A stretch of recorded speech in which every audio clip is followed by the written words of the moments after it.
মন্ত্রণালয়ের স্থায়ী কমিটির সভাপতি বিরোধী দল থেকে দেওয়া উচিত, যেমন সেটা হতে পারে স্বরাষ্ট্র মন্ত্রণালয়, জনপ্রশাসন, অর্থ মন্ত্রণালয়, এমন কিছু মন্ত্রণালয় হতে পারে। ঐক্যমত্য কমিশনের এখানে আজকে 3টা বিষয় নিয়ে কথা হয়েছে। প্রথমটি হচ্ছে যে আর্টিকেল 70 নিয়ে, যেটা দলের বিপক্ষে ভোটদান, আরেকটা স্থায়ী কমিটি সমূহ, আরেকটা হচ্ছে আমাদের নারী আসন সংখ্যার বিষয়টি নিয়ে, সার্বিক বিষয় নিয়ে।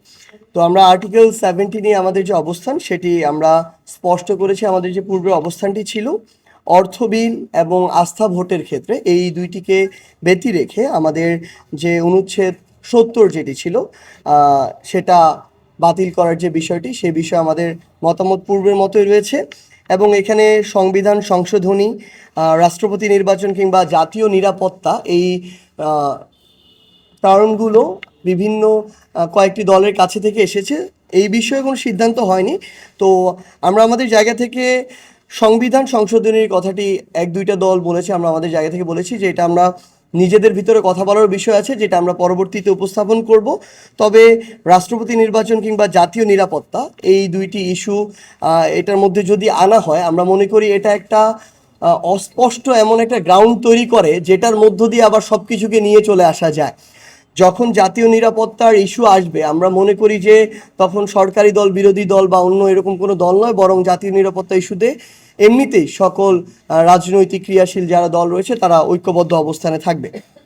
স্থায়ী কমিটির যে আমাদের এখানে কথাটি এসেছে, স্থায়ী কমিটির এখানে 4টি কমিটির বিষয়ে ঐক্যমত্য আছে, যেটি হচ্ছে public accounts committee, estimate committee, public undertaking committee আর প্রিভিলেজ কমিটি। এই 4টি বিষয়ে ঐক্যমত্য আছে। আমরা আমাদের জায়গা থেকে মনে করি এগুলোর এই যে 4টি কমিটি, এগুলোর স্থায়ী কমিটির যে সভাপতি, সেটা বিরোধী দল থেকে দেওয়ার যে সিদ্ধান্ত, এ বিষয়ে সবার ঐক্যমত্য আছে। কিন্তু আমরা আমাদের জায়গা থেকে মনে করি যে এগুলোর পাশাপাশি আরও গুরুত্বপূর্ণ কিছু মন্ত্রণালয়ের স্থায়ী কমিটির সভাপতি বিরোধী দল থেকে দেওয়া উচিত, যেমন সেটা হতে পারে স্বরাষ্ট্র মন্ত্রণালয়, জনপ্রশাসন, অর্থ মন্ত্রণালয়, এমন কিছু মন্ত্রণালয় হতে পারে। তাহলে ক্ষমতার যে ভারসাম্য সেটি রক্ষিত হবে, কারণ এমনিতেই কিন্তু ওই স্থায়ী কমিটিতে সদস্য সংখ্যা সরকার দলেরই বেশি থাকে।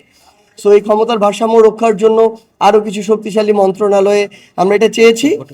এবং প্রাপ্ত ভোটের অনুপাতে অন্যান্য দলগুলোর মধ্যে এই স্থায়ী কমিটির সভাপতি পদটা বণ্টিত হতে পারে, এই মতামতটি আমরা আমাদের জায়গায় দিয়েছি, যেন বিরোধী দল মানে একটা দল মনে না করা হয়, আরও সেকেন্ড, থার্ড এরকম হায়েস্ট ভোট পাওয়া যে দলগুলো রয়েছে তারাও যেন আনুপাতিক হারে এই জায়গা থেকে তাদেরকে এই দায়িত্বটি দেয়া হয়।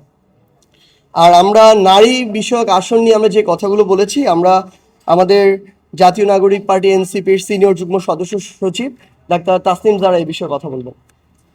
শিক্ষিত আসন আসলে 50 থেকে 100 হওয়ার মধ্য দিয়ে নারীর ক্ষমতায়ন বৃদ্ধি হবে না, বরং আমরা মনে করি এটা আরও অন্তরায় সৃষ্টি করবে। কারণটা হচ্ছে আমাদের এই যে সংরক্ষিত আসনটা দেয়া হয়, এই সংরক্ষিত আসনগুলো আসলে প্রাইস পোস্টিং।